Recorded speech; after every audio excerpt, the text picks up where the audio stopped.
Hello guys, welcome back again sa ating YouTube channel no, The Action Man. Una sa lahat, mega love shoutout po sa lahat ng mga kakamping at sa mga hindi man mga kakamping. Kung interesado ka sa bidyong ito, patapusin mo na hanggang dulo at huwag nyo nang kalimutan na i-like at i-share ang ating video para malaman naman ng iilan sa ating mga kababayan na nagtutulog-tulugan sa katotohanan. So muli naman nagbabalik ang nag-iisa nyong host na si The Action Man para magbigay ng komentaryo at reaction sa mga mainit ng issue ng bayan. So ito mga ka-action o mga kakamping, may gusto lang po ako na i-share sa inyo at pag-usapan lang po natin to sa maiksing oras ho mga ka-action.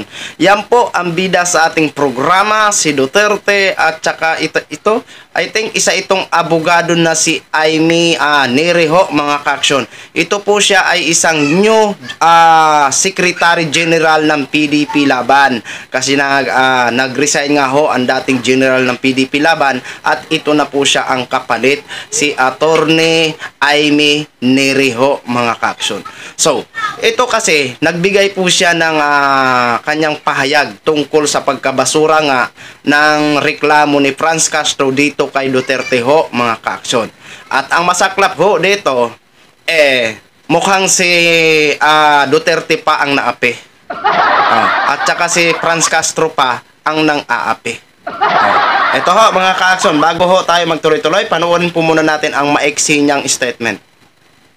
PDP Laban commends and applauds that this outcome from the city prosecutors of Quezon City. While we believe from the very start that we have a very meritorious defense, but we applaud that indeed na-redeemed and validated po yung defenses ng ating respondents. So it's a welcome development and we are very, very happy that justice has been duly served at its truest sense. So yun na ho mga ka-action, mga kakamping no, napakinggan na po natin at napanood na po natin ang kanyang maiksing mensahe. Narinig nyo po yon mga ka-action, mga kakamping? Natutuwa daw sila at na-serve daw ang justice kay Duterte. Ito yung sinasabi natin, mukhang baliktad yata, attorney. Sino ba ang nag-complain? Sino ba ang nagreklamo?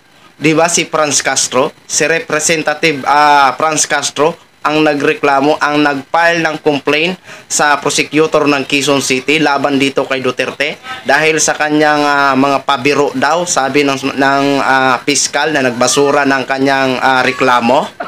Pabiro daw at wala daw kapasidad si Duterte kasi matanda na. At nasabi lang daw yun ni Duterte dahil sa emosyon niya nung kasagsagan ng issue ng confidential fund at kasagsagan ng issue ng impeachment labang kay Sara Duterte. Kaya natural lang daw na yun ang magiging emosyon ni Duterte. At matanda na raw at wala daw kapasidad dyan na gawin ang kanyang sinasabi.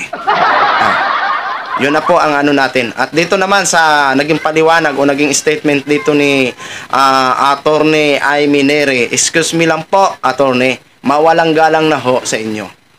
Ang nagreklamo po si Franz Castro dahil sa kanyang pananalita ni Duterte laban dito kay Franz Castro. Bakit ngayon po sasabihin nyo kayo'y natutuwa dahil na serve and justice kay Duterte? So ang lagay ba dito, attorney, si Franz Castro na po ang nang-api kay Duterte? So si Duterte na po pala ang biktima. Siya na pala ang naaapi sa lagay na ito. Mukhang baliktad mga ka-action, mga kakamping, no? Baliktad na ba ang panahon ngayon? Oo, di ba?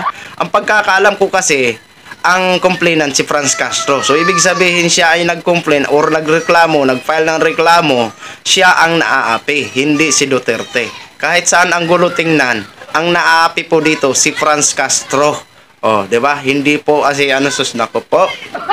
Ano naman ang nangyayari dito sa mundo natin na ginagalawan ho. Mukhang habang tumatagal baliktad na yata ang mga pag-iisip natin. 'Di ba? Ito na po, ang argabyado, siya patuloy ang nang-aapi. Yung nang-aargabyado, siya patuloy ang naapi. Baliktad ba mga ka-action? Baliktad. Baliktad ang sitwasyon. Alam niyo, attorney, si po ditong argabyado? ang ano po, ang naapi si Franz Castro, hindi ho si Duterte, para sabihin nyo kayo po ay natutuwa dahil na-serve ang justice kay Duterte. Grabe naman. Grabe naman po yan. Ay, oo, nakakahilo naman po intindihin yan, attorney. No? Di ba? Kayo mga ka-action. So alam naman ho natin kung bakit nabasura. At alam naman po natin ang naging dahilan nga kung bakit nabasura ng fiscal ng prosecutor ng Quezon City, ng DOJ.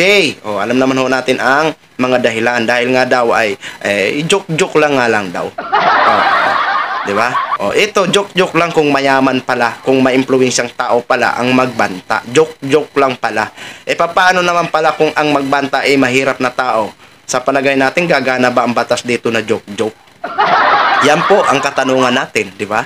Kasi magkaiba po ang justice sa mayaman sa mahirap eh. Mukhang yata ang mayaman ang pumapayag pag dito. Tama po yung kanta na ang batas ay para lang sa mayaman. Di ba? So yun lang ho mga ka-action, no? Kayo po, kung ano pong husga nyo dyan, mag-comment lang po kayo dyan sa ating video. So maraming salamat po, no? Gin-share ko lang po sa inyo. So maraming salamat po sa ating mga viewers, Luzon, Visayas at Mindanao, all over the world. Ako po, ang inyong lingkod, si The Action Man. Good evening, everyone. Beautiful.